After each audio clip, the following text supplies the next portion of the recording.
Hello, good morning. Niya tay update sa ato ang kamatis. Tagko na. Habok na oh.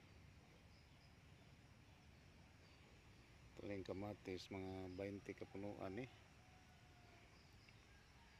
Kuha na ni sa kabuuan na ni gikan gi-transplant. Oh, na dagko na. Murag hapit na ni mamunga. Dali ra man ni do kabuuan naman yung kamatis. Di ato ang sili po do dagko na sad. 22 na ni kaadlaw gikan gi-transplant. Yan na pruning na nato ni. Unang na nalingsing na oh. Kasi ito kita nimo dito na ano, dagko na. So mo ni atong kamatis. Ni apoy gamay oh. Sawat siya. Kari okay ni siya dagko. So mo ni ang pagpananom usay ang tanom may mo tubo sa giisad.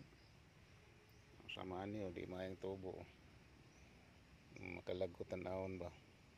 Pero sige lang yan ang ginang kinabuhi. Kari tambok man hapit na ni mamunga. Samaan ni dako na sad 22 ka adlaw gikan kita nas plan. Dako na sad. Okay. Ano ang kinabuhi sa farmers, kinabuhi sa umahan. Dugay ta kakaon kay dugay man tubo ang tanom, pero at least nga nakatanom ta natay paabuton. Oh, soroy ta mo sa akong mga sili dili. Ano akong mga sili dili, dagko na oh. 22 na ni kaadlaw gikan gitanom. Ni diri ato ang farm mga 500 ni kapunuan atong gitanom mga sili. Ni atong gi-intercrop og mais, yellow corn, adi sweet corn din eh.